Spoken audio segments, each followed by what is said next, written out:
La réouverture des postes de péage en Sanda et Kifulu sur la route nationale numéro 1 entre Matadi et Boma était au centre des échanges entre la délégation de la CGT et le bureau de l'Assemblée provinciale du Congo central. Selon la CGT, cette relance vise à rétablir l'équilibre contractuel sur les 585 km entre Kinshasa et Mwanda. Seuls 365 km relèvent officiellement de la concession alors que Sopeko a financé des travaux bien au-delà, notamment contre l'érosion à Mwanda. Après cette visite à l'Assemblée provinciale du Congo central, l'ingénieur Junior Paul Balenda affirme que la remise en état suivant des diagnostics précis. Il rappelle que ces péages sont essentiels pour financer durablement l'axe Matadi-Boma.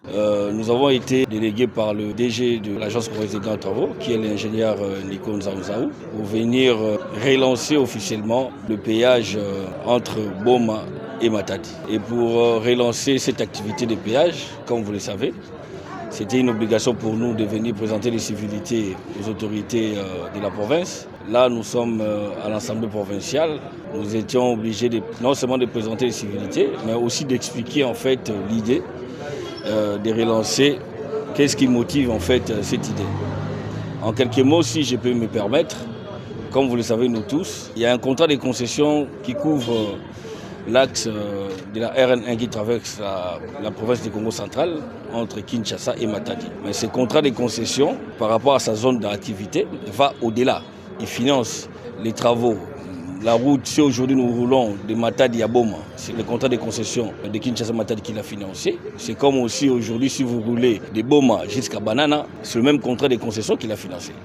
Donc ce qui fait que vous comprenez vous-même c'est un contrat de concession qui est entre Kinshasa et Matadi, mais ça couvre au-delà de ces zones d'activité. Donc ce qui entraîne que les investissements qui ont été faits au-delà de ces zones d'activité, c'est-à-dire à Boma, et la voirie, et la route, les travaux anti-érosifs au niveau des bananes à Mwanda, l'élargissement en fait de la RN1 par rapport aux exigences de DPO pour la construction du port à eau profonde de cette route-là, tout ça c'est financé par le même concessionnaire.